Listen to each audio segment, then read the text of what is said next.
I want to welcome you to the meeting. We begin our meetings with an invocation and the Pledge of Allegiance to the flag. For the invocation, you're welcome to stand and join us, or you're welcome to have your own individual prayer, or you can use this time for a moment of silence. At this time, I'll ask Commissioner Sue Leggett to do the invocation, after which I will lead us in the Pledge of Allegiance. Let us pray. Dear Lord, today we give you thanks for a beautiful day in your kingdom, for we are able to enjoy the blessings of life, liberty, and the pursuit of happiness here in the United States of America. Lord, please be with us here today as we conduct the business of Nash County. Please give each person here the wisdom and knowledge to do your work and to do what is best for the citizens and the betterment of Nash County. These things we ask in your precious and holy name. Amen. Amen. Would you join us in the pledge? I pledge allegiance to the flag of the United States of America and to the republic for which it stands, one nation, under God, indivisible, with liberty and justice for all.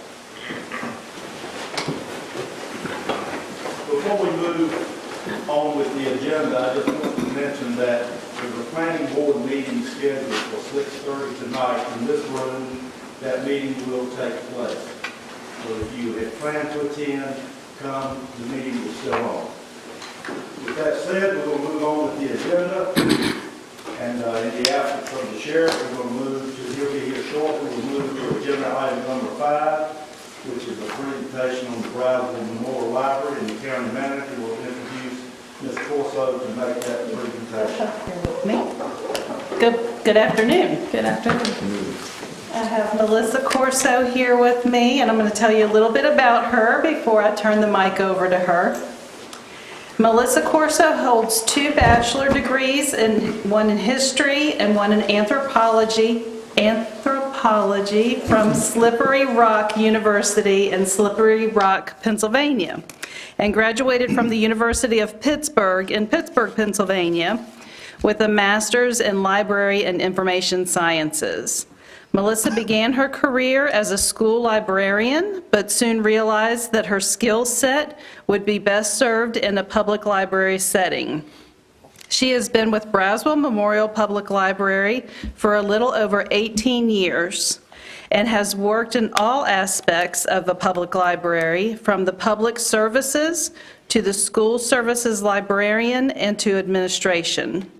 She is elated to be the new visionary of the library, and her goal is to expand the library's mission in nurturing lifelong learning and providing access to information to the communities of Nash County, Rocky Mount, and Edgecombe County. She is proud to be the lead advocate for Braswell Memorial Library and its staff. She hopes that her appointment as library director leads to change, additions, and restoration of Braswell Memorial Library to once again become a library of distinction in North Carolina. And I ask Melissa to introduce herself and share some with you about the library. Thank you. Good afternoon, and I would like to first thank this opportunity to introduce myself as the Braswell Library Director, and also to kind of provide you a little update what I've been busy with at the library. But first, I also want to wish to thank the Board of Commissioners for your current and continuing financial support of Braswell Library and its branches. These funds are being used to maintain the building, staffing, and also, most importantly, assist us in providing services to the community of Nash County and its surrounding areas. I look forward to discussing future budgets and the needs of the library. Braswell Library has seen some changes during my interim period, and thank God that's over. I'm glad to be permanent, and continues now as my role as permanent library director. The first thing I would like you to know is that we have established permanent security in the building from opening to closing. We were using services from the Rocky Mount Police Department, but it was only in the evenings and weekends. And we found a need that we with the current situation with the shelters and so forth, we needed it full-time. And as this, it's provided by Alliance Security. Patrons have noticed and have been positive about this change, and we have seen an increase in patron visits, especially families. With this addition of permanent security, we see a lot more families coming to the library, and that's just great. We have secured 3 full-time librarian positions, a manager in circulation, a manager in adult services, and also a collections manager. So when I added these 3 full-time positions, we are now okay with the state library. We have reached the requirement for on-staff certified librarians, and so we will continue to get that state library support financially. We have also made some changes to our IT department, our technology. We hired Mr. Ricky Smith. He comes with years of experience. I've been working with Ricky. A lot of our outsourcing technology has been with companies outside of the Nash County.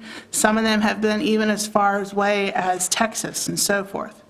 So with Ricky's help and so forth, we have brought back our outservice technology to local businesses. We're now using Infranet, which is located in the Mills, and we're going to be continuing our printers, fax copiers, or moving back to Coeco. One of my goals as library director is to use as many local resources as I can. I feel that our community is important, and for them to see that we support them as they can support us. I'll be partnering with Tanika Bryant and the town of Whitakers, which is our county, or one of our branch libraries out in the county. We're going to be providing senior enrichment. This is going to be kind of like a pilot program to see if we can get more activities in our branch libraries. Because as you know, the funds that you do is not only for our main building, it's also for our branches. So we'll be doing a little Valentine craft and social and story time for senior citizens on February 14th at the Whitakers Library. Also, looking in the future with that, we're doing book clubs and basic computer skills and so forth. If this is successful, then we're going to expand this program to our other branches. So partnerships, like I said, partnerships and collaboration with local entities is important. I recently was asked and became a member of the Down East Partnership for Children, so I'm hoping that opens up relationships with them to bring early literacy and family resources to the library. Also, we're working closely with Nash Community College. They provide GED classes and also adult computer skills. Every fall and hopefully this spring, we do a job fair. And our job fairs at the library are very successful, to the point where I need to get traffic control outside of the library. We have about 20 or more companies localized in Nash County that come, and last time we had over 400 people attend our job fair, some close to 500. So that's what is most important about the library. It is that community resource, and I hope to make it more of a resource with more services. I'm sorry, I'm nervous. You're doing just fine. With the library board, I am looking forward to working with the new members and current members of the library board of trustees. I hope to have the members, if their time permits, I understand that they're very busy with their own careers and so forth, to become more involved with library advocacy and support. I want the library board of trustees to become more familiar with library operations and staff. I want them to attend library programs, and basically I want them to go beyond the gate. A lot of times they come to the library, we have our meeting, and I understand time constraints and everything. We might be changing the time of the board meeting. Sorry, because it's at lunchtime and they got to get back. But I want to make some changes just to make them more involved. I feel that's very important. We will also be developing a library strategic plan. The one we right now have is out of date. I inherited when I was interim. Now I have to become, now that I'm permanent, I got to work on a new one. So I'm in the process of securing a state grant so we can procure services of a strategic plan consultant. And in the spring, I hope to send out a community wish list or survey of what the community would like to have at the library. And I'd also like to add some future ideas for Braswell, just to give you kind of an idea of my vision of how I see Braswell Library. We will see the return of the summer reading kickoff. I don't know if many of you are familiar with the big kickoff we used to have in June. Our past director, so forth, and other directors decided not to have that anymore. That was a mistake. That totally decreased our participation, and it kind of cut us off from, the community. It left a bad taste, not only for them, but for us as well.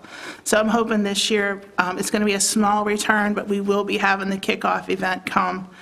Also, I want to continue and build new partnerships with Nash County, Edgecombe, the Imperial Center, Boys and Girls, Moss Kids. Now, most of those are Rocky Mount based, but I got to start small to go big. So I will be going into Nash County. We're going to be providing homeless resources. I'm going to be reaching out to some organizations to see how we can support them, maybe offer some job skills and some other resources that could help them. And also, next year, or I got to check on it, but we have Rocky's 20th birthday celebration. Everyone here knows who Rocky the Reading Rabbit is, right? I should have brought him. Next time, if you invite me, I'll bring him with me. But Rocky is our mascot. He's been kind of on vacation for a little bit, but we're going to bring him back, and he's going to be 20 years in the next couple years, so we're going to have a big celebration. I don't know if you know this, but Braswell actually celebrated its 100th birthday last year, so we've been here quite a bit. And not to forget, I am currently planning the budget for next year, and I hope that that includes a 3% increase of all the financial as you have shown us in previous years. Like I said, we really, really appreciate that. And just once again, I want to thank you for this opportunity to speak to you. I hope we can develop a positive and cohesive relationship in order for Braswell to provide its community and also maintain its function as an important resource for Nash County. Anytime, reach out to me. If you have an idea, reach out to me. I am very open to ideas. We got to make this library as such an important resource to our community. Even though we're in Rocky Mount, we serve a majority of Nash County with our branches. And thank you. Sorry if I talk too fast, but thank you very much. I would note that this is an informational presentation only. There's no action proposed for the board. With that said, are there any questions or comments from the board for Ms. Corso? Commissioner Belfield? Technology is changing so fast, especially computers. Do you, the Braswell Library, do they have classes to kind of update? Oh, yes. Yes. We partner again with Nash County Community College.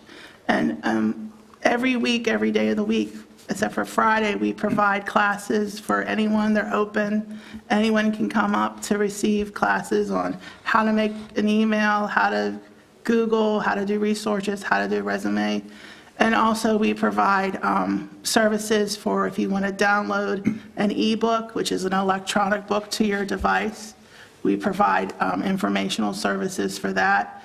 We try to pay attention to the trends and keep our public aware and have as many classes and opportunities we can. Anytime anyone has a technology question, they can go to the second floor, and our staff is more than willing to assist them. Next question is, I know I believe I've seen this, where you take advantage of grants from the state, but are you looking at any other grants from foundations and different organizations? Yes, that is on my radar as well. We just received a grant from the North Carolina Humanities to do a book club. Right now, I'm working hard to get the library, kind of like the inside workings, going good. I do have a AT&T technology grant to bring digital literacy to the library. And also, I'll be reaching out to one of the foundations here in Rocky Mount, Golden Leaf Foundation, too, to see how they can assist us with some. And then PNC Bank has always been wonderful in having a support for us, so I'll be reaching out to them as well to have some financial assistance with them for our summer reading program and some future ideas I have. Yeah, well, that's good. And we'd like to see the library grow and taking advantage of grants out there. Oh, yes, certainly most a big help definitely. in doing that. Most definitely. Two of the grants that I especially want to look for, I just have to find the right people to go to, is I want to do a story walk around the library where you have like a book and you take it apart, but the children and families, they travel from around the library, either around our grassy area in the back, or partner with the city and do it between the city, the library, the event center, and the Imperial Center, because it's kind of like a triangle. Yeah, kind of like a triangle. Okay. And also, I would like to reach out to a grant, because if I can achieve this, it's going to be a happy day for me. I would love to have a playground in the back of the library for the children around the city of Rocky Mount, and that's grant money. So I'll be looking for a lot of money. My last question is, agriculture is a big part of the economy here in Nash and Edgecombe County. Your section on agriculture, are you keeping up with the latest trends in agriculture, books that are printed, maybe some of them coming from the university, some from private industry, and letting people in this area here that's interested in agriculture know what you have there, Sure. that they could refer to as a resource. Sure, and there's so much, and there's so much I could have mentioned. I have also reached out to the North Carolina, I'm lost for words, the Master Gardeners. They're right down here yes. We are going to be working with them to do a seed library in the library where we provide seeds for the community. They can go in with their gardens and plant. They're also going to be doing workshops at the library. And then hopefully we can reach out bigger and do some support for the aquaculture too, like the farmers and so forth.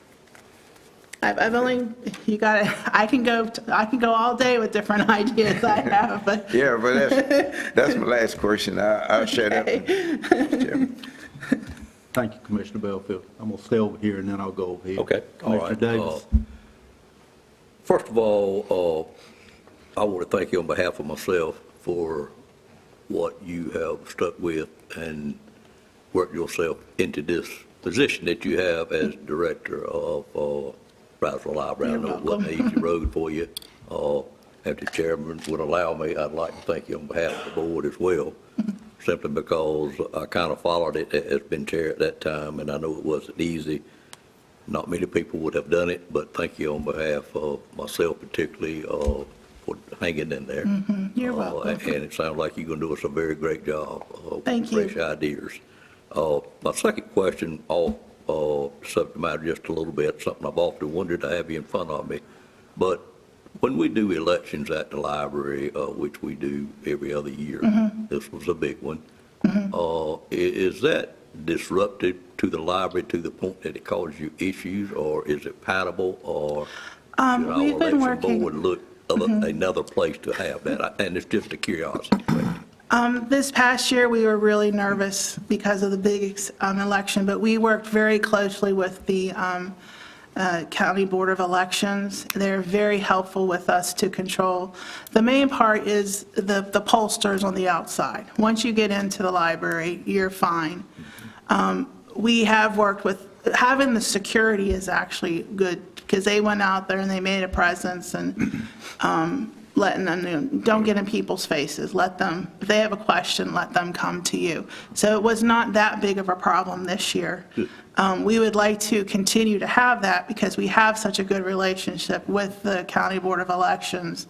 And that's such a nice area, we have the room, we have the 2 big meeting rooms, and I'm making room other in the library too. So it's a good relationship, and our numbers go up too during that time. So it's a good win situation for both. Well, that's a very positive answer. I was afraid you would say they would go down, so that's wonderful. Thank you. Oh, no. Anything to help them out, definitely. Thank you, Mr. Chair. You're welcome. Anything else from this side? Commissioner Howell? Thank you, sir. I just want to take the opportunity to thank you for your dedication and what you've achieved so far. Thank you. And also the involvement of the local vendors and small businesses, so appreciate that towards our economic growth here locally versus other areas. And I'm excited to see what you can do creatively Thank you. to basically improve programs and stuff in an underutilized resource that we have here in the county, because I think it's a resource that is not realized and can provide a lot of additional benefits to the citizens of Nash County. So thank you for what you're doing. You're welcome. Thank you. Any other comments, questions? Hearing none, thank you, Ms. Corso. Thank you. For being here today. I appreciate the hard work you're doing at the library. Thank you, sir. Thank you very much. Thank you, everyone. Now we're going to back up and to agenda item number 4 and ask Sheriff Keystone to come up and make the presentation on the detention pay request. Welcome, Sheriff Stone. Thank you, Chair. I got a copy of the committee meeting that we did for the justice, if I may approach. And Give it to the clerk, sir. Thank you.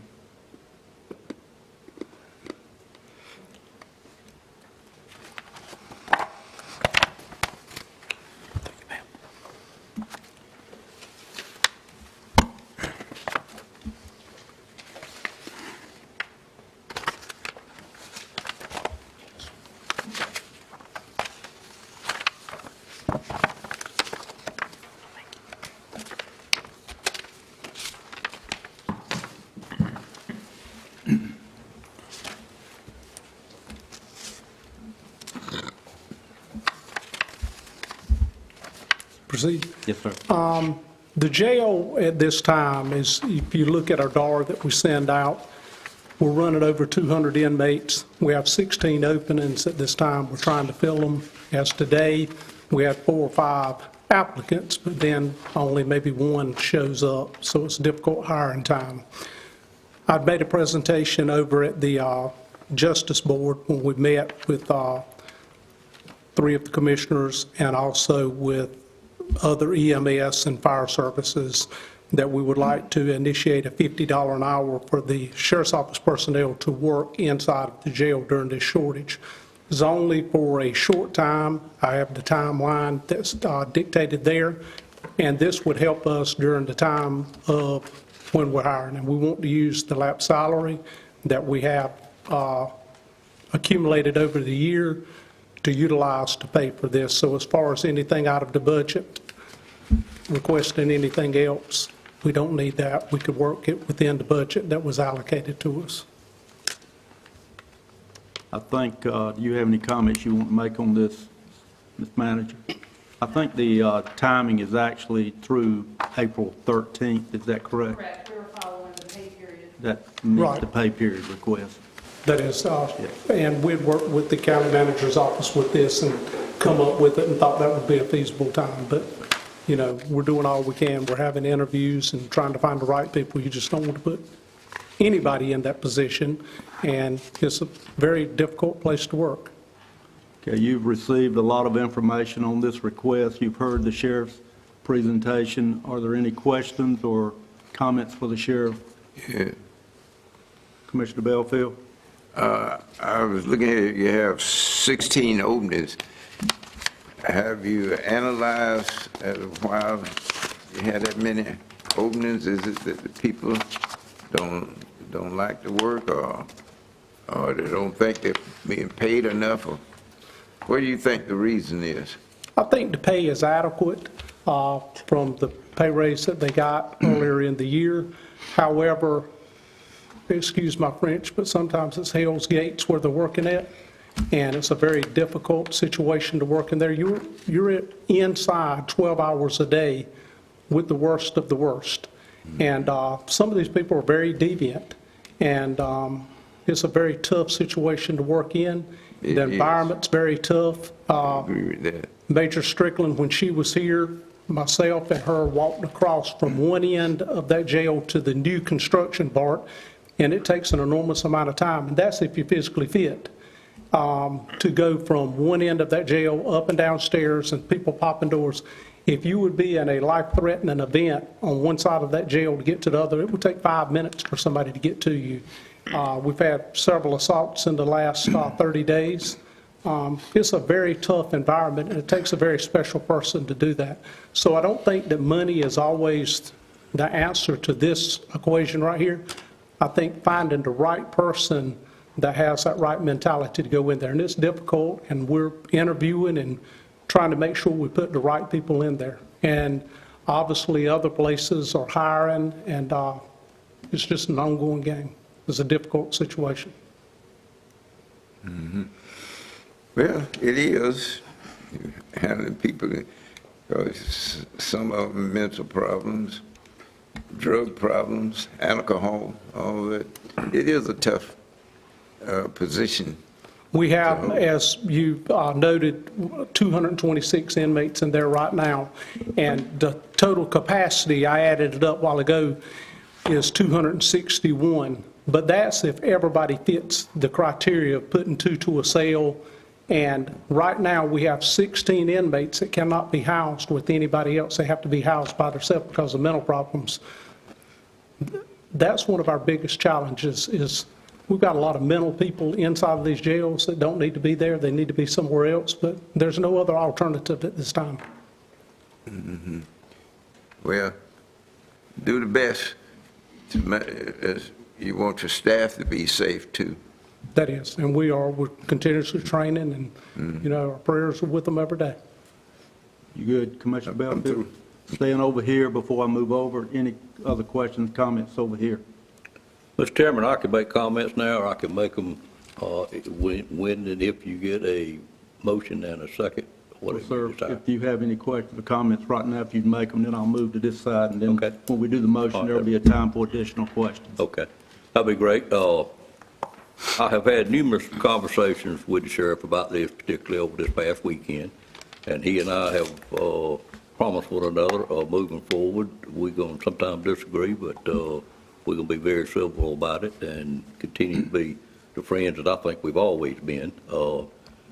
I simply can't support this particular request, and I have numerous reasons why I cannot. And I'll go over a few of those, and not all of them by any means, but our board addressed this same situation back in April of last year, or it may have been May, and it was over a proposal that was brought forward for us to do $58 an hour for road deputies.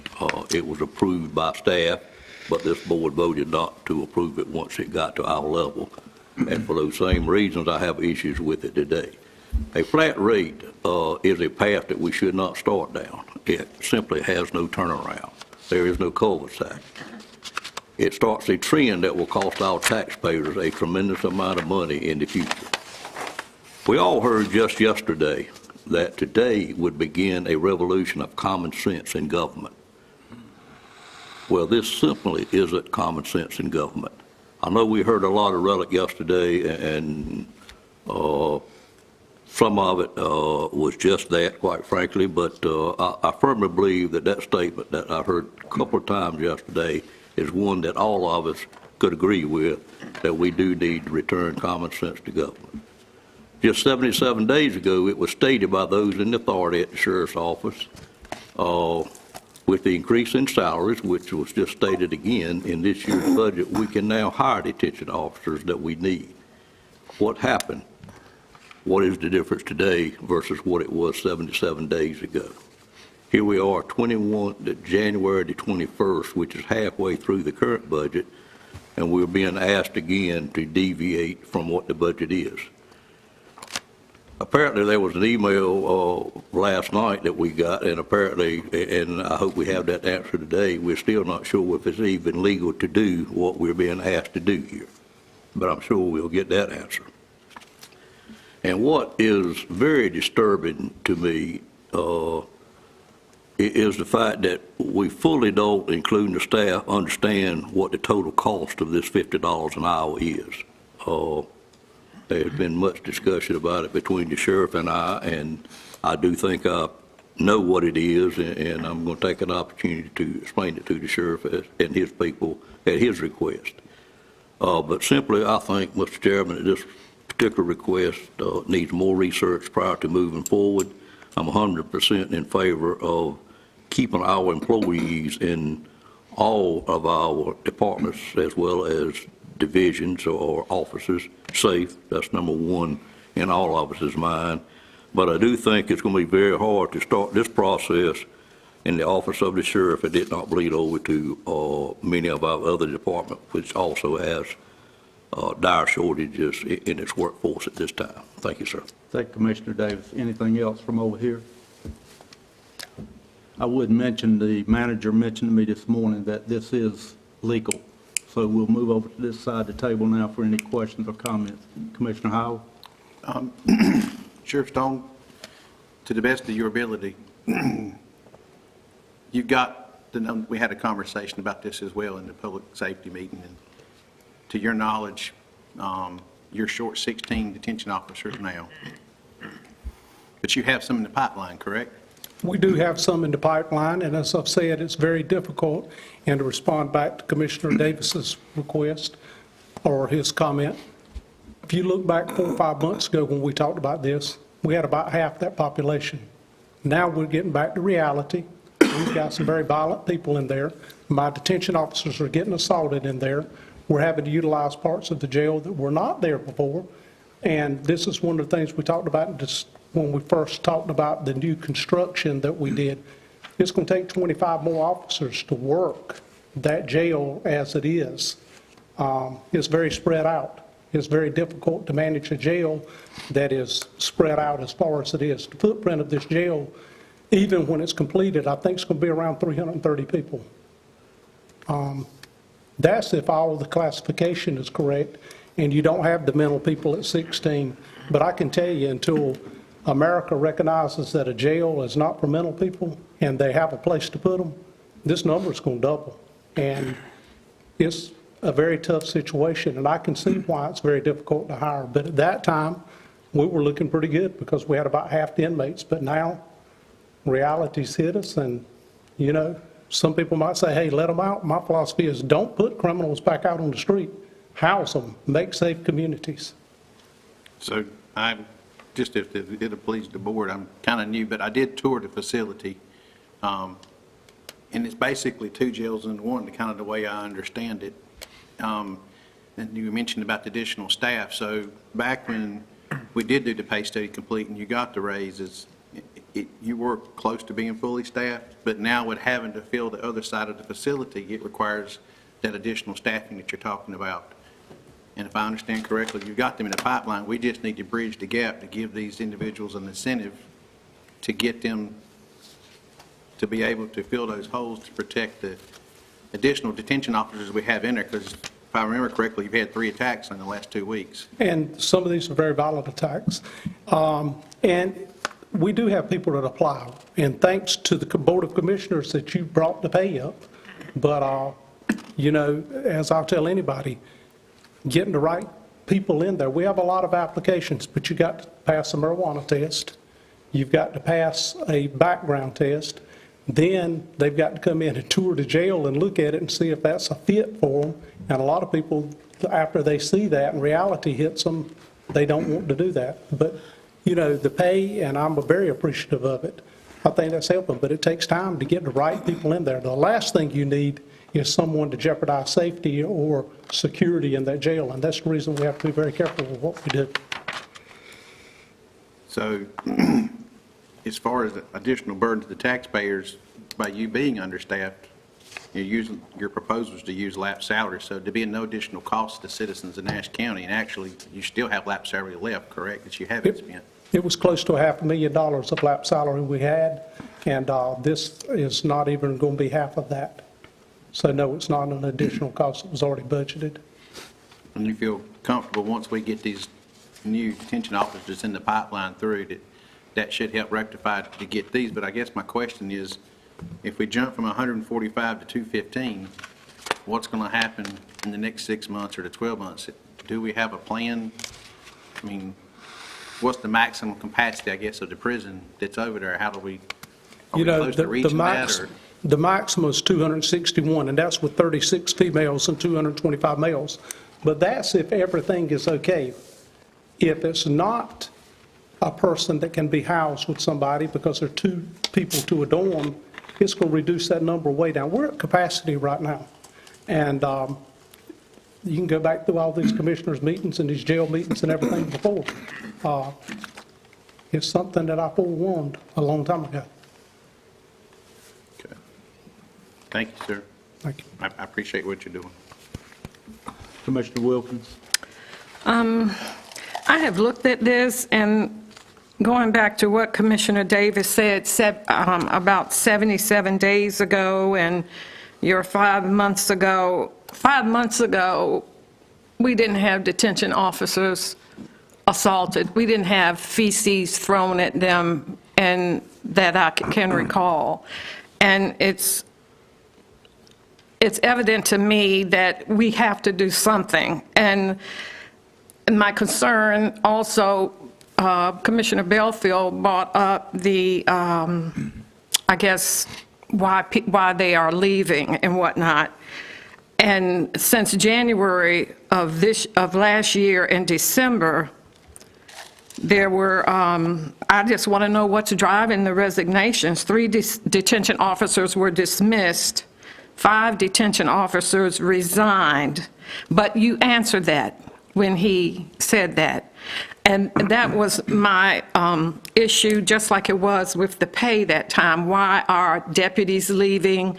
I have to ask, why are detention officers leaving? That's a lot. It was a total of 12 resignations between January and the end of last year. That's a lot of resignations, and some of those are deputies, but like I said, 3 detention officers were dismissed, if my list is correct, and I believe it is, and 5 resigned. And I guess it's because of the circumstances that they were in, and I won't ask about the dismissal because I know because of HIPAA you can't tell me.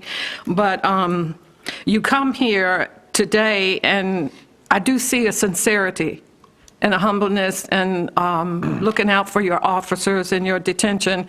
And another concern I had I had a conversation with the county manager. I wanted to make sure the detention officers were also offered that $50 an hour. That's their territory. I'm territorial. I don't want anyone coming in my territory, even though they're coming to help, if I'm not offered the same thing. And it appears you are offering Absolutely. them that as well if they meet the criteria. So it's my plan to vote in favor of this.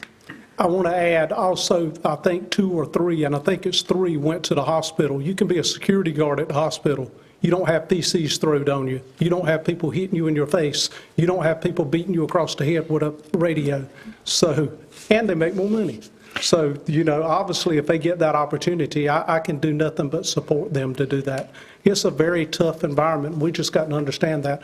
I read an article, I think it was in the News and Observer of Central Prison on one of the holidays. It was like 14 people showed up, or 14, it's a very tough situation being in these places, and I commend my detention officers, and thank you for understanding that, no, the detention officer needs the same thing. You're exactly right, they do, because they're in a very dangerous situation down there now. It's probably more dangerous than the patrol deputy. We're having more assaults on them than we are patrol deputies, and I thank you for noticing that. Well, and my only last question is one sworn officer and 1 detention officer, is that going to be enough? Well, we're trying and hoping that it is, but I didn't want to come in here and overwhelm it. We're going to try this and see if that works, trying to be as brutal as we can with it. Okay, thank you. Commissioner Leggett? Yes, good afternoon. Could you or the manager clarify what is being requested? Is the $50 rate a flat rate pay that's being proposed, or is it a flat rate overtime pay, or is it a flat rate for the, like a floor for the overtime? It's just a flat rate of $50, and that's so that they don't have to come in and meet all the criteria of of making so many hours to get there. So if a patrol guy wants to come in, or when he's asked to come in to work to the jail or work in one of those areas, it's $50 an hour. To incentivize officers in other areas to work shifts in the detention center. Okay, thank you. Any other questions or comments? Commissioner Davis? I'm sorry, Commissioner Harrington. Okay.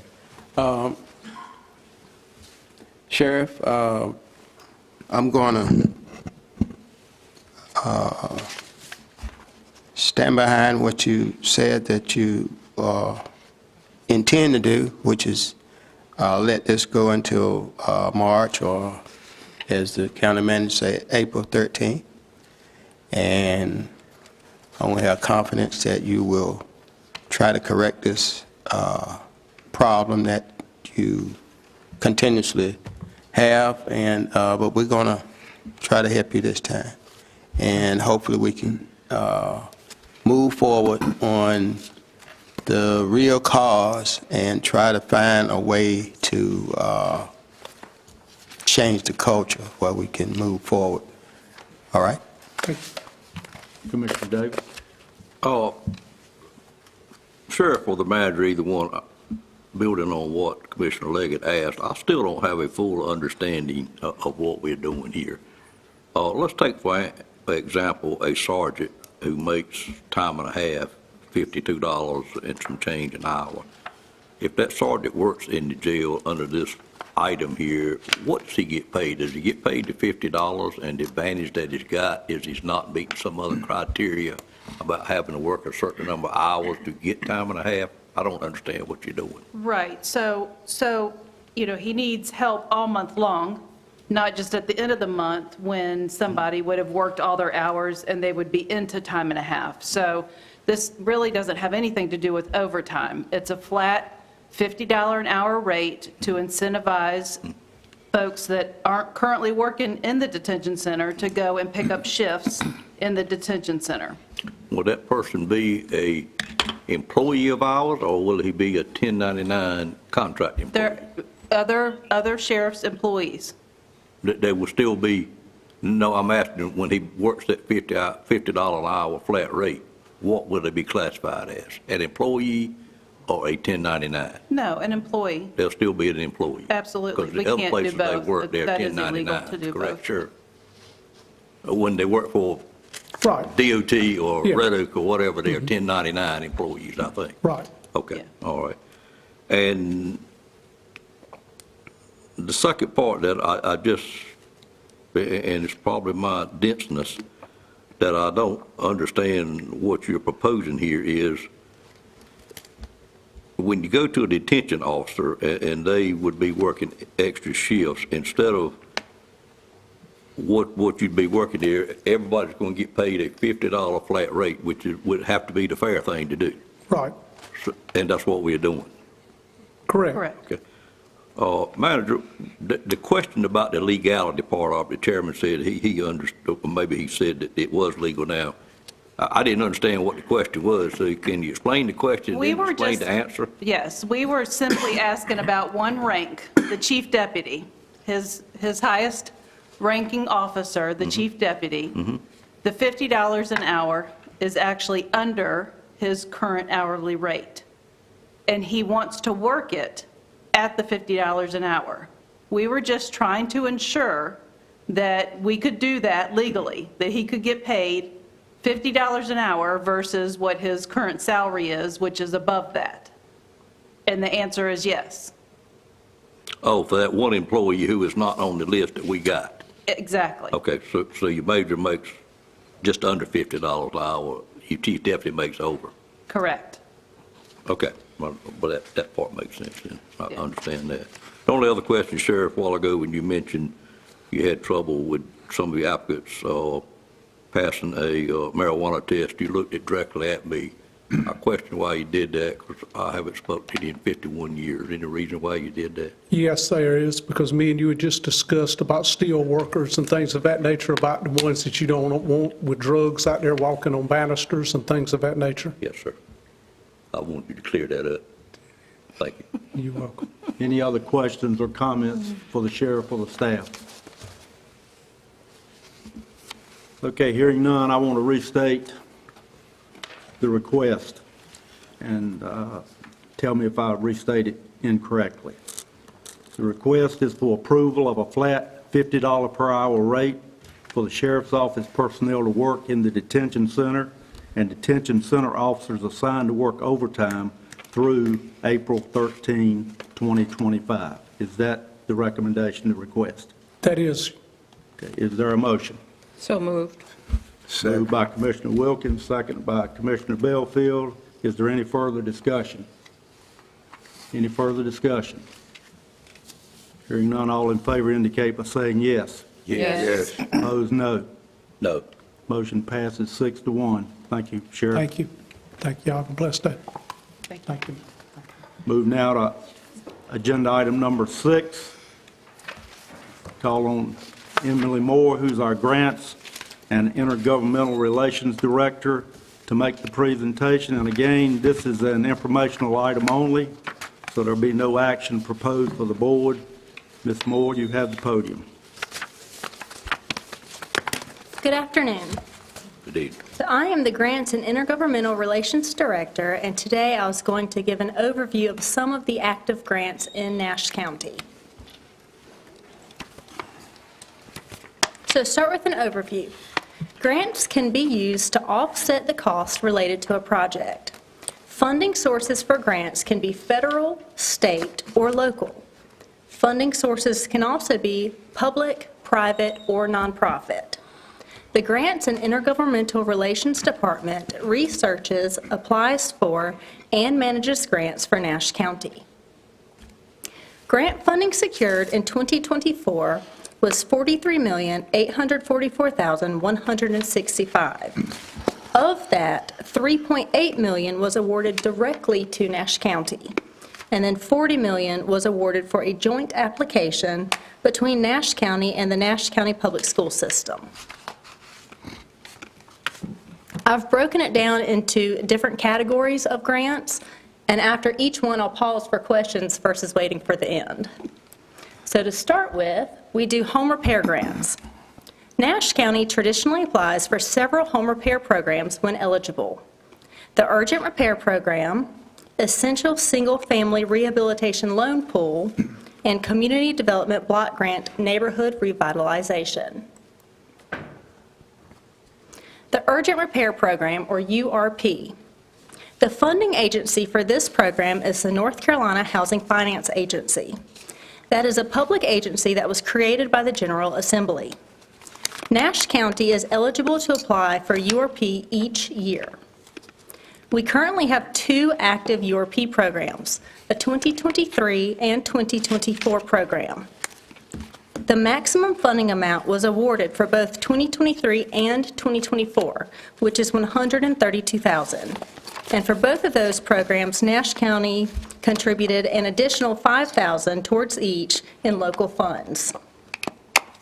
This funding is to assist very low and low-income households with eligible needs in addressing housing conditions which pose imminent threats to their life and/or safety, or to provide accessibility modifications and other repairs necessary to prevent displacement.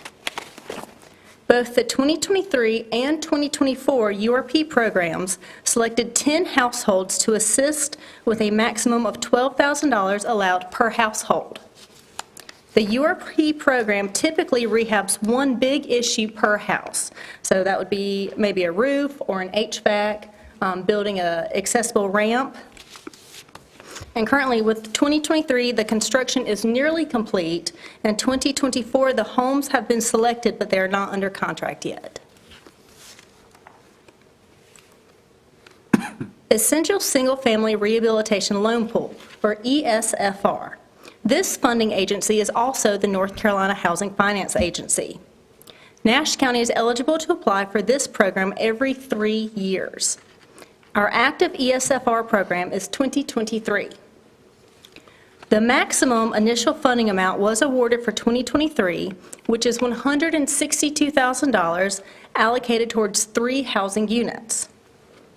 With ESFR, once progress is made on initial houses, the county then has access to a first-come, first-served loan pool. So based on our progress, we have been able to pull additional funds out of that loan pool, and with our most recent funding agreement modification, we are now up to $648,000 for this program. ESFR funding is to assist with the rehabilitation of moderately deteriorated homes that are owned and occupied by lower-income households with eligible needs. The maximum funds allowable per home is $40,000. The home must meet minimum housing code requirements after rehabilitation, and the 2023 ESFR program is projected to assist up to 15 homes. So with this one, construction is currently underway. Community Development Block Grant Neighborhood Revitalization, CDBG-NR. The funding agency for this program is the North Carolina Department of Commerce. Nash County has an active 2023 and 2024 CDBG-NR. We were awarded the maximum funding of $950,000. In 2024, we were awarded additional funds, bringing us up to $1,655,000 total for 2024. CDBG-NR projects must incorporate one of 3 livability principles: to promote equitable, affordable housing, support existing communities, and value communities and neighborhoods. A requirement of all CDBG projects is to meet one of 3 national objectives: benefiting low and moderate income persons, preventing or eliminating slums or blight, and meeting other community development needs that are deemed to be urgent because existing conditions pose a serious and immediate threat to the health and welfare of the community, and other financial resources are not available to meet the need.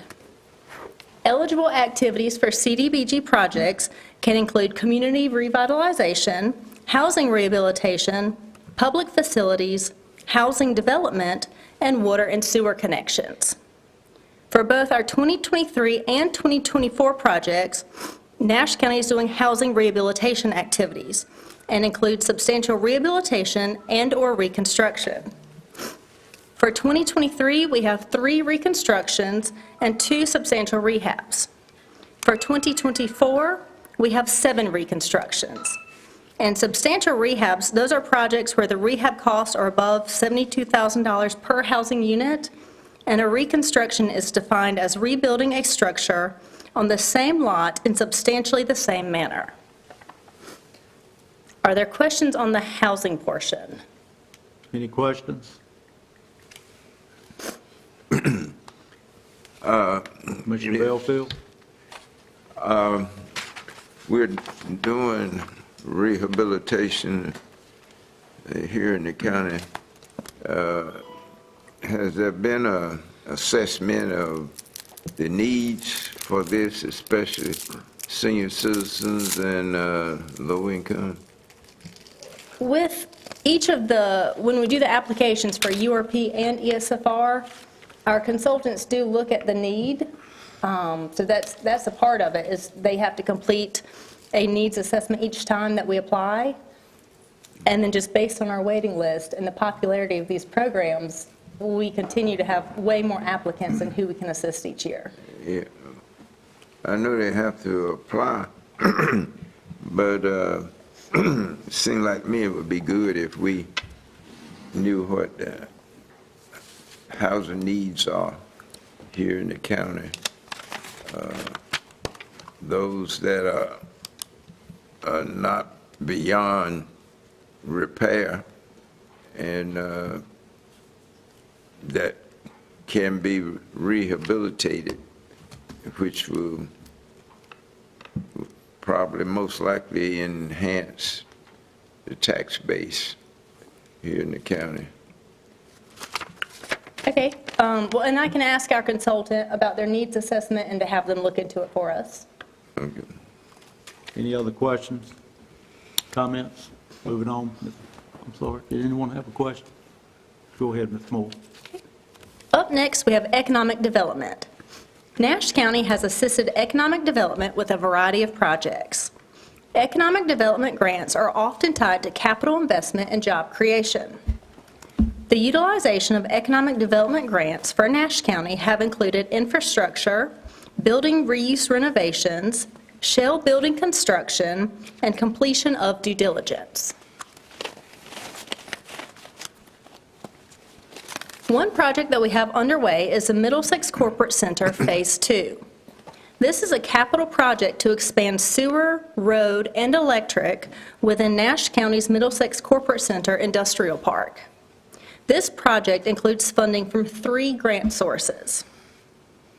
From Golden Leaf, which is a nonprofit, it's funding from the Golden Leaf Foundation, which is a nonprofit. We received $500,000 for an open grant. This was specifically for sewer and engineering. The Industrial Development Fund awarded Nash County $2,431,230 for road, sewer, electric, and engineering. And IDF, that funding is coming from the North Carolina Department of Commerce.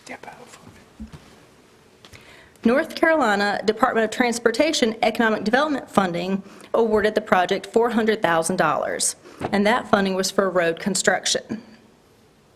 The total project budget ordinance is $5,063,348, and of that, the total grant funding for the project is $3,331,230.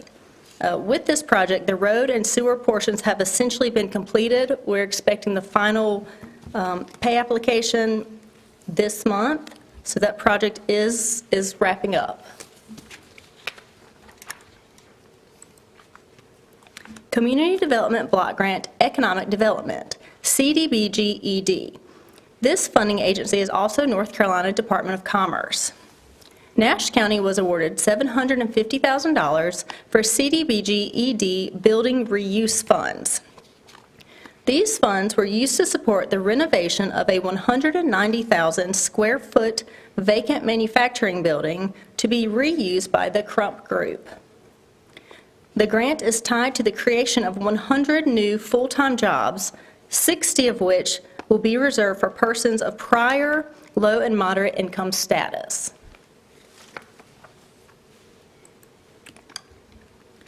Golden Leaf Site Due Diligence, WBIC. Nash County was awarded $34,000 to complete due diligence activities on a parcel located in the Whitaker's Business and Industry Center. Due diligence activities included environmental assessments, archaeological analyses, and mapping for the industrial site. The site program consists of 3 phases.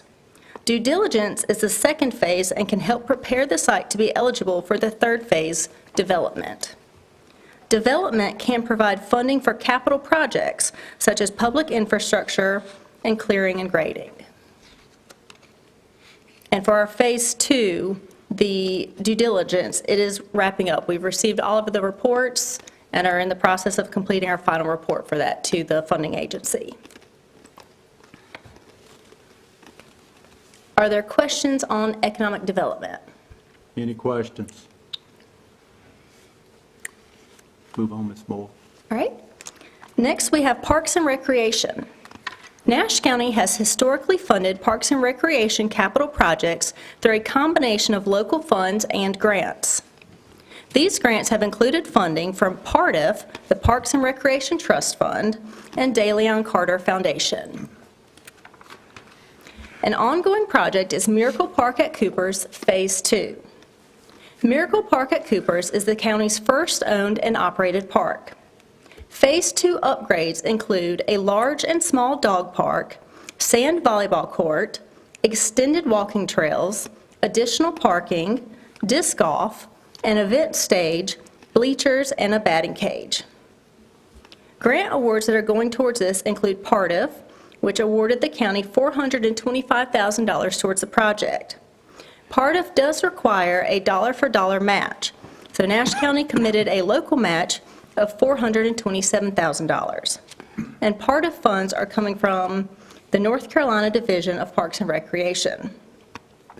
Additionally, we received a grant, the Youth Sports Grant Host Funding. The funding agency for this grant is the North Carolina Youth Outdoor Engagement Commission. We were awarded $25,000 towards batting cages. We received a completely different youth sports grant. This one, the funding agency was the North Carolina Amateur Sports. And that grant award was for $20,000 and is going towards bleachers. The De Leon Carter Foundation is a local trust that was created in 1987. They have awarded Nash County $10,500 towards Phase 2 for dog parks and the bleachers. The total project amount is approximately $891,000, and of that, the grant funding is $480,500. With that total project amount, that is not including the event stage. They are currently working on obtaining some quotes for that one.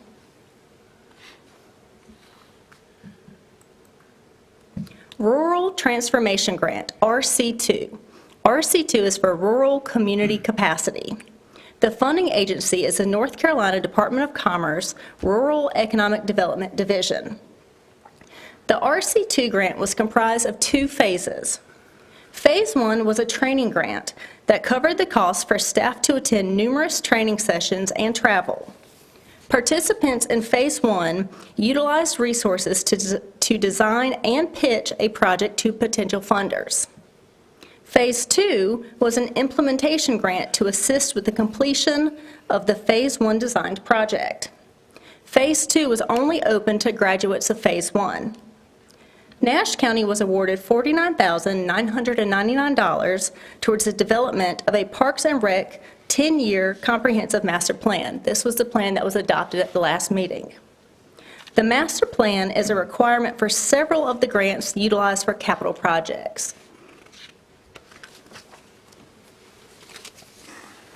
Are there questions on Parks and Recreation?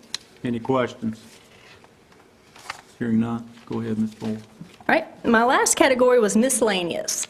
They just did not fit into my first 3 categories. So in addition to projects specifically for housing rehab, economic development, and parks and recreation, we also apply for various funds that do not fit into one of these categories. These may be funds for various capital projects or funds for projects related to flood mitigation, high-speed internet, disaster recovery, etc. The first one we'll look at is the Rural Downtown Economic Development Grant for the Senior Center expansion. The funding agency for this grant is the North Carolina Department of Commerce Rural Economic Development Division. The Rural Downtown Economic Development Program is intended to provide public improvements that help retain businesses, support public-owned downtown economic development, or facilitate public-owned building improvements. The maximum grant amount could not exceed $12,500 per projected job created or retained. So for this specific project, they allowed us to count the jobs retained within the admin building. This grant did require a 5% local match. The Senior Center expansion project total budget is approximately $3 million. This project includes renovations to an existing building and an addition of approximately 7,310 square feet. Nash County received $475,000 towards the renovation portion of the Senior Center expansion capital project.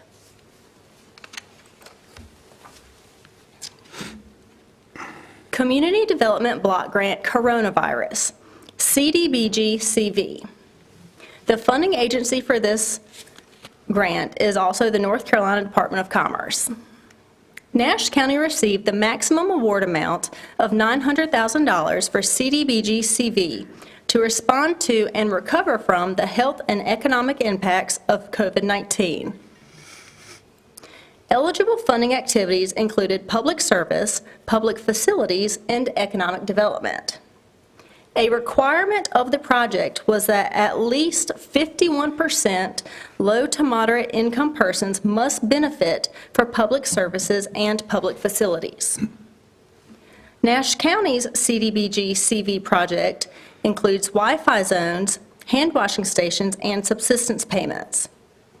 This project is currently undergoing a scope revision to include extension of walking trails at Castelia Community Park and Spring Hope Community Park, purchase of PPE supplies for fire departments, the purchase of an EMS supply dispenser, desktop computers for Spring Hope, Whitakers, and Middlesex libraries, and laptops for Sharpsburg Senior Center.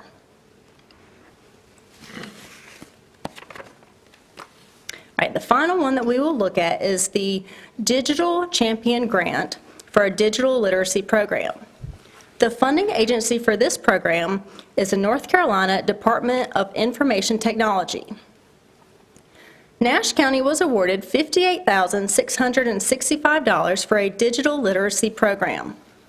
This program is to expand digital equity to North Carolinians. The program must address at least one of the following elements: affordability of reliable high-speed internet, provision of internet-enabled devices such as computers, laptops that meet users' needs, access to digital literacy and skills training, quality technical support, or applications and online content designed to increase accessibility and inclusivity. Nash County's program will include computer basics courses and career navigator courses, and the funding will primarily be to purchase devices for the courses, both laptops and tablets. The courses will begin in February and are being run through Nash County Cooperative Extension.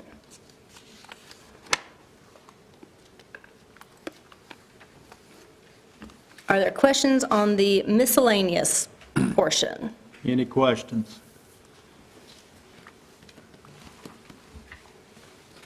Okay. So finally, looking at future funding. The county continues to apply for grants for various projects and capital projects. Some different funding agencies that we're waiting to hear from are regarding the Completing Access to Broadband, or CAB program from NCDIT, the Urgent Repair Program 2026, Lead Service Line Replacement Inventory, and for this one, 3 individual applications were completed for Central Nash, Northern Nash, and Area 2 systems. Various grants for Parks and Recreation to supplement the Nash County Indoor Recreation Facility project and to upgrade local parks. A grant for emergency services equipment, and a grant for updating the agricultural plan. Some grants that we are in the process of applying for include the Accessible Parks Grant, which will go towards the Nash County Indoor Recreation Facility project, a BRIC grant for Highway 97 sewer outfall, and a BRIC grant for access to the 911 tower. Oh, and a rural, was my next item on the agenda, is the Rural Building Reuse for Project Center. Are there any questions? So a lot of information. Does anyone have any questions? Any questions? Ms. Moore, could you provide a copy of your presentation to the board? Yes. Very good presentation on capital projects and related grants. Thank you very much for making that presentation. Thank you. All right, we're going to ask you to stay at the podium for item number 7, which is the Project Center Building Reuse Resolution. And I'm thinking that the board's probably going to want you to read that resolution, if you would. Okay. All right, so the item is the Project Center Building Reuse Resolution, and the action proposed will be to adopt a resolution authorizing the application for funding assistance from the North Carolina Department of Commerce Building Reuse Program. An application will be submitted to the North Carolina Department of Commerce for its Building Reuse Program for Project Center. Funding will be used for a $130,000 100,000 square foot existing industry manufacturing building to make renovations that will add a training and sales center. The total new investment for all activities will be $600,000, with the creation of 20 new jobs by the end of 2026. The maximum award amount for the grant can be 50% of the total project investment, so $300,000 in this case. A local cash match of at least 5% of the total requested grant amount will be required by the county.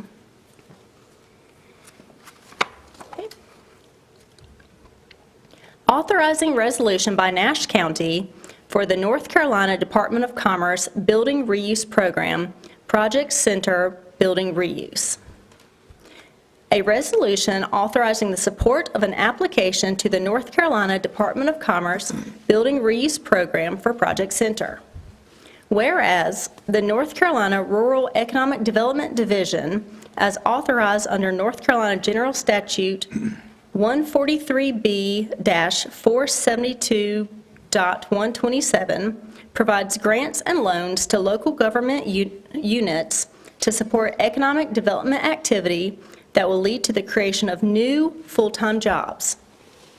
The program gives priority to projects located in the 80 most distressed counties in the state, and resident companies as defined in North Carolina General Statutes 143B-472 (A)(4). These funds are available and eligible for the renovation of vacant buildings, the renovation or expansion of a building occupied by the existing company wishing to expand operations, and the renovation, expansion, or construction of healthcare facilities that lead to the direct creation of new full-time jobs. Whereas the county has a need for and intends to assist in the renovation of an existing industry building described as Project Center, and whereas the county intends to request funding assistance from the North Carolina Department of Commerce from its North Carolina Rural Building Reuse Program for the project. The business will make renovations to the 100,000 square foot building for a training center and operations expansion. The total new investment for all activities is expected to be $600,000, with the creation of 20 new jobs by the end of 2026. Therefore, be it resolved by the Board of Commissioners of Nash County, North Carolina, is in full support of the application of the project if funding is received, and that the county will arrange for a local cash match of at least 5% of the total requested grant amount toward the project. Okay, I would just briefly mention that we're talking about Project Center, and North Carolina Commerce prefers to not publicly mention the name of the company until sometime in February. So we're just talking about Project Center today, and you are familiar with that through our discussions in closed session. So are there any questions or comments for Ms. Moore regarding this item? Any questions or comments? Okay, hearing none, I'm going to restate the recommendation. Board of Commissioners approved the adoption of the resolution indicating support of the application and the project. Is that the recommendation? Yes. Is there a motion for approval? I'll move for approval. Is there a second? Second. Second by Commissioner Belfield. Motion by Commissioner Leggett. Is there any discussion? Any discussion? Hearing none, all in favor indicate by saying yes. Yes. Opposed, no. Motion passes. Thank you, Ms. Moore, for a very informative presentation. Thank you. Thank you. Okay, we'll move now to item number 8. County manager is going to step up and present the request. As the board is aware, our finance officer's last day was Friday, January the 10th. And in line with general statute, we need to have a finance officer for the county. So I appointed Melanie Eason to be our finance officer until that position is filled with a new person. We did post that position. I reviewed several applications this past weekend, and we're moving forward with the interview process. But I'm asking the board to approve that appointment of Melanie Eason to the finance officer position. Any discussion from the board? Any discussion? Hearing none, I'm going to restate the recommendation, or state the recommendation, if that's okay with you, Ms. Manager. Yes, please.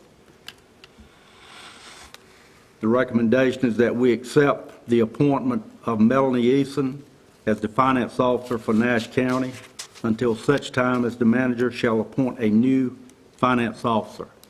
That's the recommendation. Is there a motion? So moved. Moved by Commissioner Davis. Is there a second? Second. Second by Commissioner Wilkins. Any further discussion or any discussion? Hearing none, all in favor indicate by saying yes. Yes. Opposed, no. Motion passes. Congratulations, Ms. Eason. Thank you. Move now to item number 9, and we put Ms. Eason to work for the next 4 or 5 items, actually. Item number 9 is County Capital Project Fund Ordinance.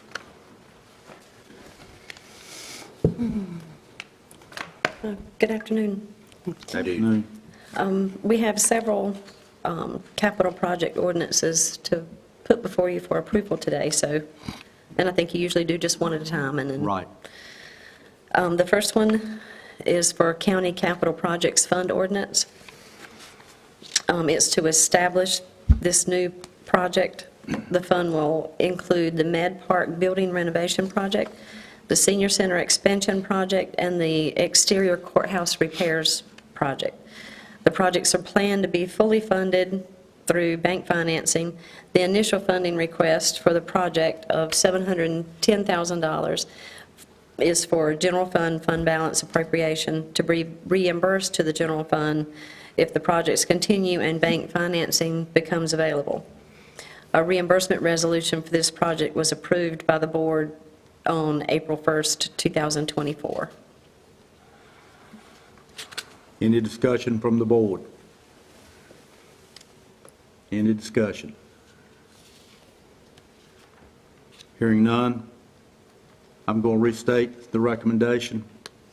Approve the capital project budget ordinance. Is there a motion? So moved. Moved by Commissioner Davis. Is there a second? Second? Second by Commissioner Leggett. Any discussion? Hearing none, all in favor indicate by saying yes. Yes. Opposed, no. Motion passes. Move now to item number 10. Ms. Eason stays at the podium. Detention facility renovations and expansion capital project ordinance amendment. Ms. Eason. The second one is for a project ordinance amendment. It's being submitted for approval to budget $250,000 for Phase 1 of the detention facility renovation project. Funding is being transferred from the general fund and was approved in the 24-25 current budget. Any discussion? Any discussion? Hearing none, restate the recommendation. Approve project ordinance amendment for detention facility renovations and expansion. Is there a motion? So moved. Approval. Moved by Commissioner Wilkins, second by Commissioner Belfield. Any discussion? Hearing none, all in favor indicate by saying yes. Yes. Opposed, no. Motion passes. Move to item number 11. Ms. Easton stays at the podium. Resolution of intent to reimburse expenses related to the Nash County capital projects. Ms. Easton. This resolution is declaring the official intent of Nash County to reimburse the expenditures for construction and construction improvements. It has been prepared to allow reimbursement of expenses that may be incurred if the county recommends moving forward with certain projects and ultimately financing the projects. It's customary for Nash County to pay costs of projects to be financed in advance and subsequently reimburse the expenditures with the financing. Reimbursable costs include engineering, site work, or other preliminary construction costs. In order to do this, the United States Treasury has a regulation that requires the approval of a resolution declaring the official intent of the county to reimburse expenditures. The proposed projects listed below are included in the reimbursement resolution totaling $17,910,000. You've got those projects listed in your agenda. Are there any questions? Mr. Mr. Chairman. Wilkins? Would you have Ms. Eason just read the totals and where it's being spent briefly, just for those that are listening? Ms. Eason? Okay. Nash Senior Center expansion, $2.5 million. Fellowship Church property purchase, $1,410,000. Nash Old Courthouse exterior renovation, including the roof, is $4.5 million. Nash Admin Building roof replacement is $1 million. Nash Medical Park building renovations is $3 million. Nash Medical Park baseball and soccer fields lighting is $1.5 million. Southern Nash Middle School is $4 million, totaling $17,910,000. Mr. Chairman, just one correction. Commissioner. She said Nash Medical Park baseball, and it is Miracle. It is just a court, but I just want it clear It for the is. record. It's for Nash Miracle Park. I was reading it off the paper, That's and okay. it should say Miracle. Thank you. Any questions on this item? Any questions? All right, the recommendation is that we adopt the resolution. Is there a motion? So moved. Moved by Commissioner Wilkins. Is there a second? Second? Second by Commissioner Leggett. Any discussion? Hearing none, all in favor indicate by saying yes. Yes. Opposed, no. Motion passes. Ms. Eason continues with item number 12, Local Assistance and Tribal Consistency Fund Grant Project Ordinance. The American Rescue Plan appropriated $2 billion of Treasury across fiscal years '22 and '23 to provide payments to eligible revenue-sharing counties and eligible tribal governments for use on any government purpose except for a lobbying activity. The purpose of the LATCF program is to provide additional resources to help counties recover from the public health and economic crisis caused by the coronavirus pandemic.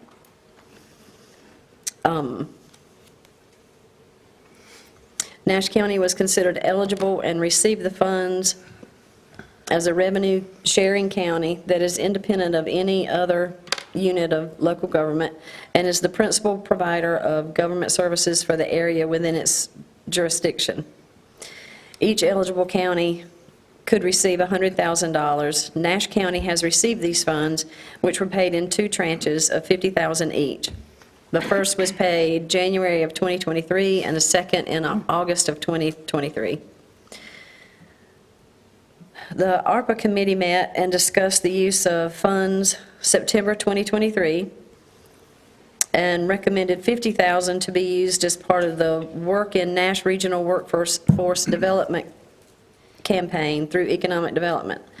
The ARPA committee met again in May of '24 and recommends that the remaining $50,000 be used in the fiscal year '25 for the Work in Nash Regional Workforce Development Campaign.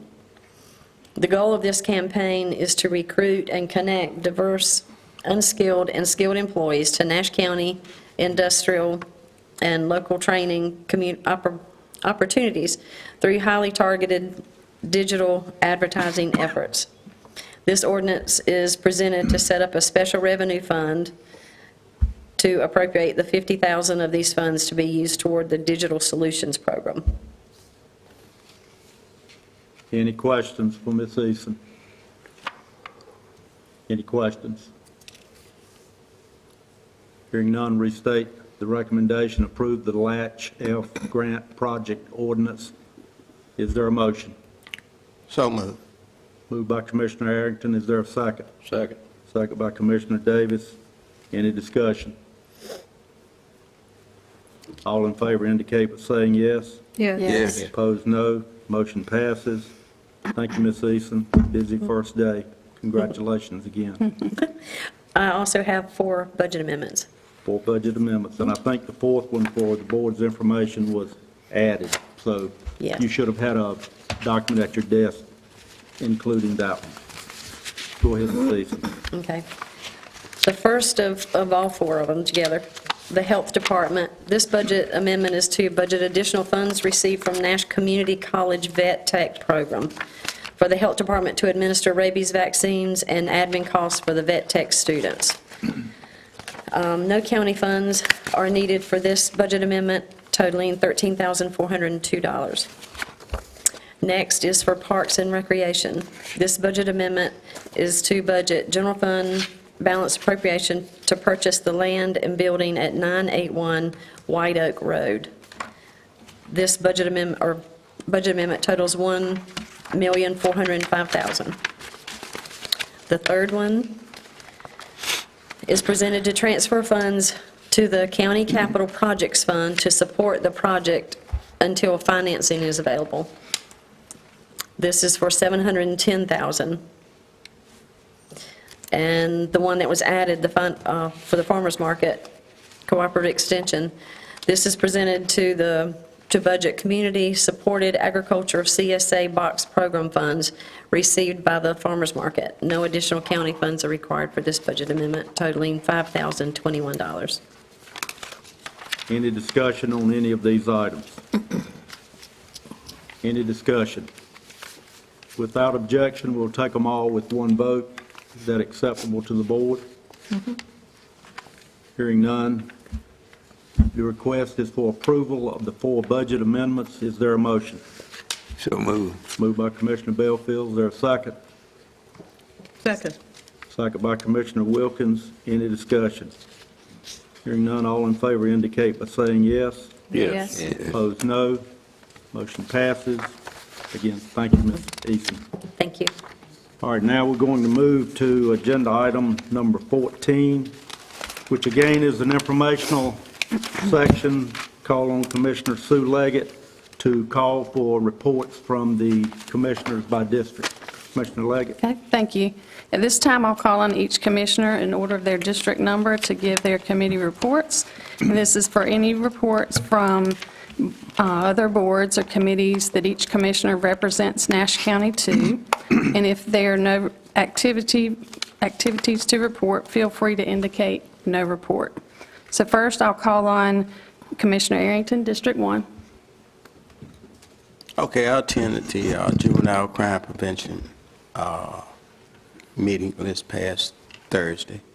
And, well, we continue to work with all the different agencies and all the different agencies that try to help prevent crime prevention in Nash and Edgecombe County. Well, I'm still serving on the Capital Project Group, so we met last Thursday also. Yeah, last Thursday also. And we counseled American Rescue Plan meeting. But we have pretty much finished that up, the funding on that, and the Park and Rec Committee. That was, we approved the budgeting for the Parks and Rec Committee. That was last Wednesday or Thursday, one of those days, this past week. I haven't, Tia, you're going to have to let me know what this Gateway Technology board meeting is. They put me on that, included me in that committee, so I'm not familiar with that one, where it is and the time. You can get with him after the meeting and give him that information. And yes, we had our public safety committee meeting last week also. And, you know, we got a recommendation today from the sheriff, so that was part of that committee. So those are committees that I attended, and short summation. All right? Any questions for Commissioner Arrington? Okay, thank you so much. Next, I'll call in Commissioner Belfield, District 2. Okay, farmers market meetings coming up. Upper Coastal Plain Council of Government meeting is tonight, starting at 5:30. And Tar River Transit had not rescheduled. We were scheduled to meet in December, but we didn't meet, and it hadn't been rescheduled. We'll get a new schedule for 25, hopefully by February, as to what the schedule will be. We usually meet about 3 times a year. And that's the report. All right, are there any questions for Commissioner Belfield? No? Thank you, Commissioner Belfield. Next, I'll call on District 3, Commissioner Howell. Thank you. The Agriculture Advisory Board, there's no update on that. Next scheduled meeting is on 2/4 at 7 p.m. The Economic Development Alliance, there's no update on that. The Farmers Market Advisory Meeting, we met on December the 12th. Really, the only noteworthy information pertaining to that meeting was the advisory board had a discussion, and it was approved by the market manager that we're going to add additional day for the market based on the success of the market in 2024. So we'll be open 8 to 1 on Saturdays as normal. We'll be open during the months of June through August on Tuesday from 12 to 5 p.m. And the addition is going to be now will be open through those same months, June through August, on Thursday from 3 to 6 p.m. And broadband, we met on 1/13 and discussed some items, but there's no update at this time, waiting for information to be sent back to us. And the last committee I have is the Safety Committee. And the only update on that was the item that was brought to the committee today, the board to be voted on, which was the sheriff's request for the $50 pay for the detention center shortage. And that's all the updates, ma'am. All right, are there any questions for Commissioner Howell? Did you say the farmers market met December the 12th? Yes, sir. I didn't get a notice on that.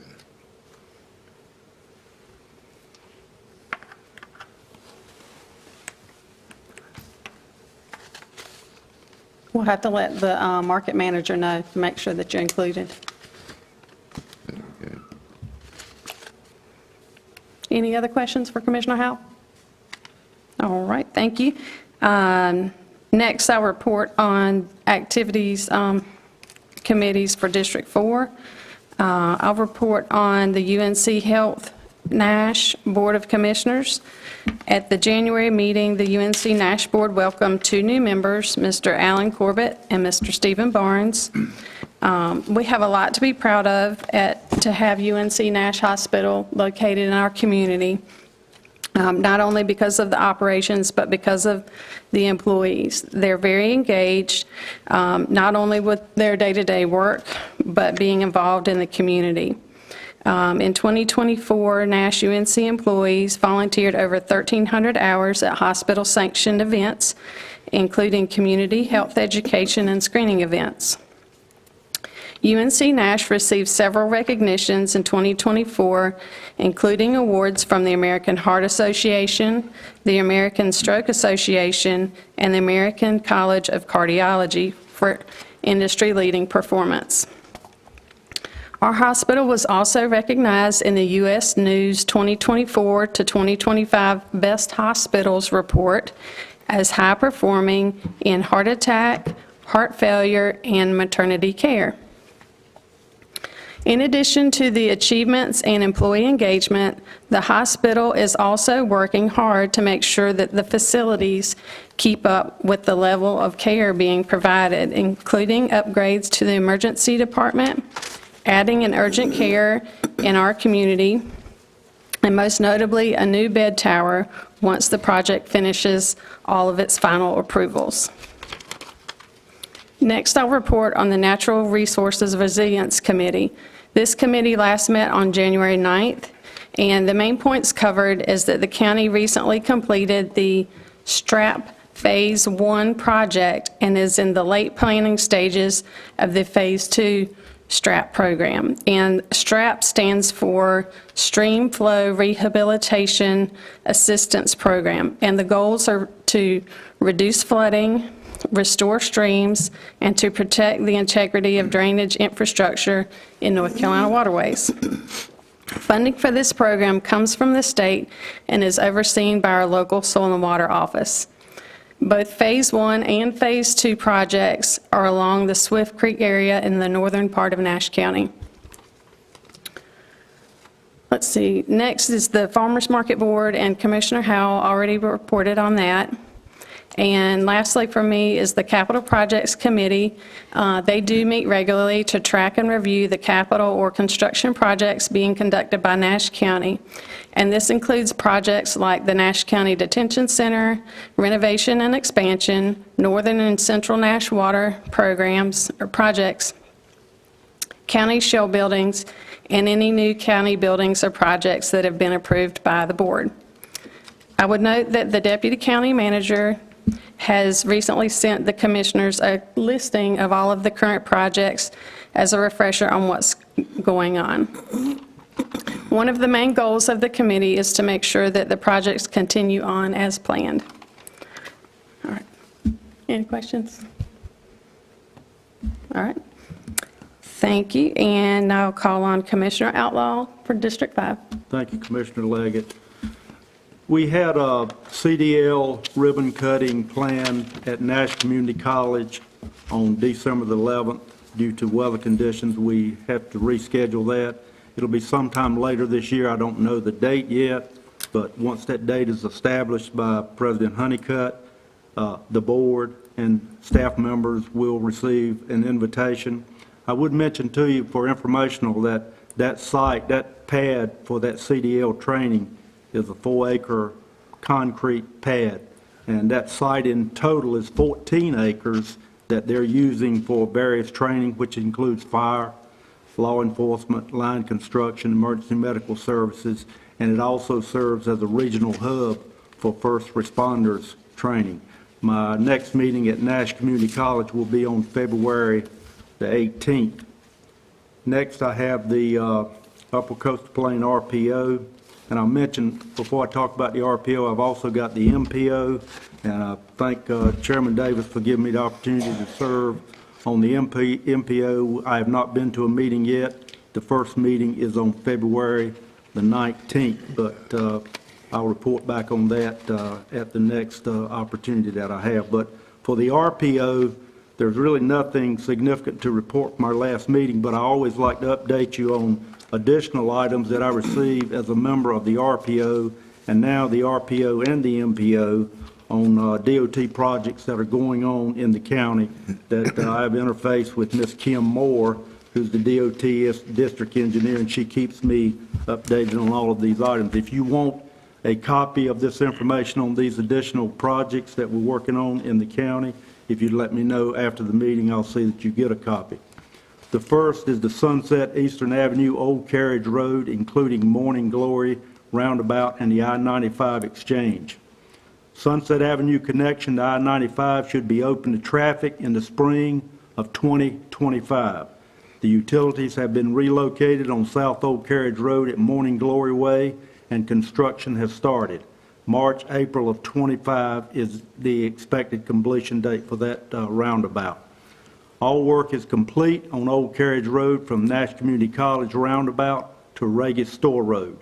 The overhead lighting has been installed, but it's still awaiting connection by Duke Energy. Number 2, lighting on all roundabouts. Duke has started work on the lighting on the roundabouts on Eastern Avenue. They have completed work at Regency Drive. We haven't heard back about when they're going to be able to get back because they've been tied up in western North Carolina, and I think you know the situation going on there.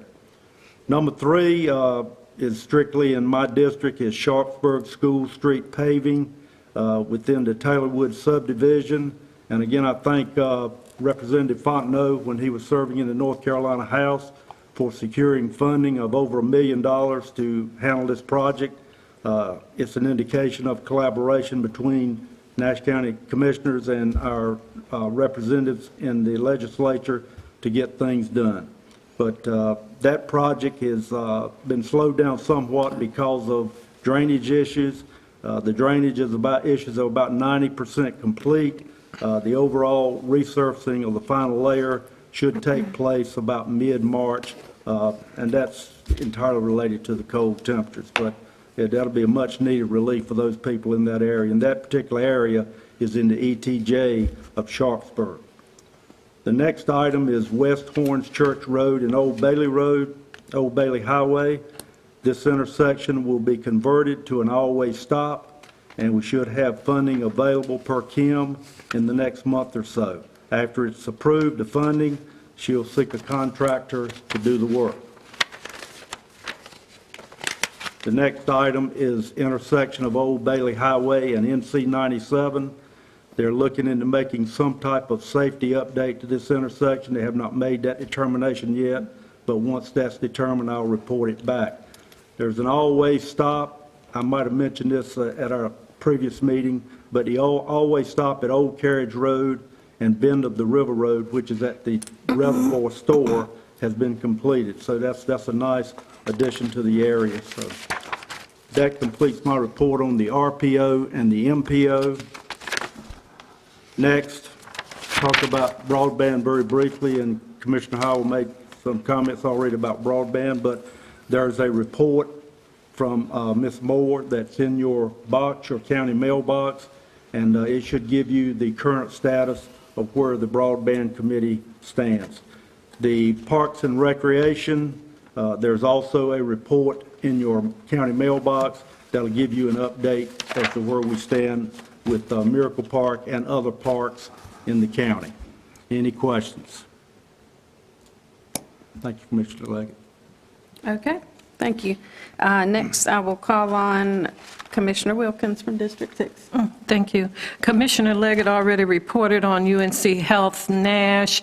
I do want to report on one item I feel of particular interest. The Nash County Human Services Board adopted a resolution stating that North Carolina must protect Nash County children from vaping and nicotine addiction by raising the minimum age of tobacco products sales from 18 to 21 and establishing a tobacco retailer permitting system, restoring local authority, and adopting other sales provisions required by federal law. And what some people may not know, in 2019, Congress raised the federal minimum legal sales age of all the tobacco products, including e-cigarettes, from 18 to 21, and the legislation was known as Tobacco 21.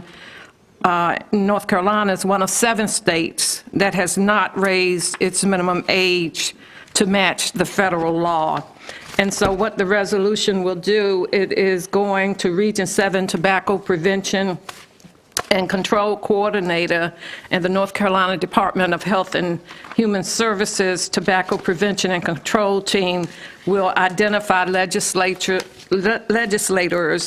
who would be the best to sponsor the bill and to form strategy to get it passed on the floor. So that's what came out of the Health and Human Services Board. We had 2 new members, and they were mentioned at the last meeting. The other thing, it's not on the list, Mr. Chairman, but I went to a human trafficking 101 seminar, I guess, in Lewisburg, Franklin County on January the 9th. And January is recognized as National Human Trafficking Awareness Month. And I have a lot of information on that, and I just wanted to make you all aware of it. And it was very enlightening. Thank you. Okay, any questions for Commissioner Wilkins? Okay, thank you so much. And I will call on now Commissioner Davis from District 7. Thank you, Commissioner Leggett. I will run down my list as put in the agenda pretty quickly. The Travel and Tourism Authority met on January the 14th last week, and it was for an update on where we stood financially. And we did have 3 new members that the board had appointed at our last meeting, which was Elaine Bailey, Nish Patel, and Lauren Williams. And all 3 of those were present, and actually we had pretty good attendance for Travel and Tourism Board in that we had a total of 11 out of 15 members present. We do have a full board now, and I appreciate the Board of Commissioners helping get that board filled again, and we have everyone in their proper places. We meet the general statute for what those required listings are. During that meeting, we also reviewed, of course, our audit for the year. We had a clean audit with no findings by the auditor for the Tourism Development Authority financial audit that is run separately from the county but done by the same individual firm that does the counties as well. Just to give you a very brief update on what our financial situation is, last year, 2024, ended in 2024, our revenues were, and I'm speaking about the part that comes to Nash County, which is 3% of the 5% that is levied against our hotel rentals. Our part was $1,313,580. Of that revenue, we had an expenditure of $1,221,887, which gave us a net fund balance at the end of last year of $91,693 for that given year, and it was added to the current fund balance that we already had, and the current total fund balance for TDA is a healthy fund balance of $2,150,090. I think the board has done a great job in keeping the fund balance up, and one of these days we're going to have a great project come along that we will be able to help fund it. We're looking for that. A very brief update on the Rocky Mount side. They are continuing to pay off debt service on the Imperial Center. As we have discussed before, the debt service on the sports complex has been paid back for a few years, and we are putting those funds that we use for that in a separate fund in the county. And when Rocky Mountain identifies that project that they want to move forward with next for debt service, we'd certainly have those funds available at that time. Next on my list is broadband. It has been reported on by the 2 other members, so do not need to say anything much about that. I would just promise the rest of the board members that us 3 members on that are working very hard to get this back on track after what transpired right before Christmas with Cloudwise. But we feel very encouraged about that. Park Committee has already been reported on.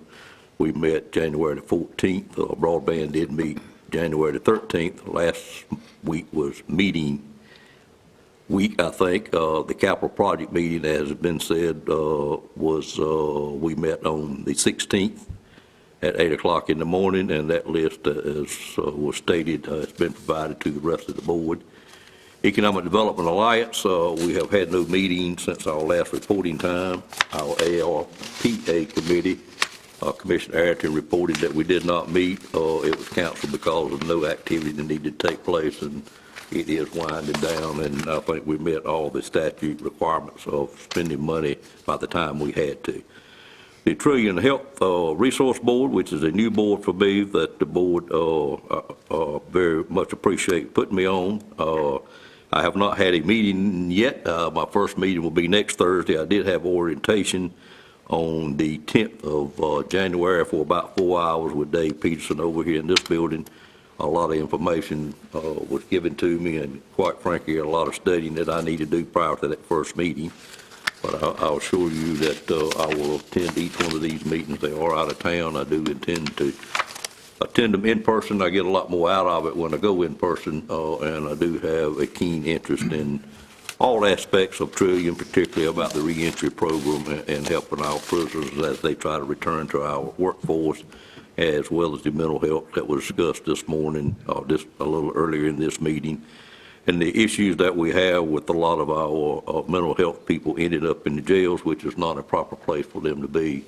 That is, to me, one of the biggest challenges that we have moving forward throughout the state of North Carolina is to get our mental health resources back where they have been a number of years ago, where we were really able to help our people, and to not have them end up in the jails, which is what happens a lot of times now.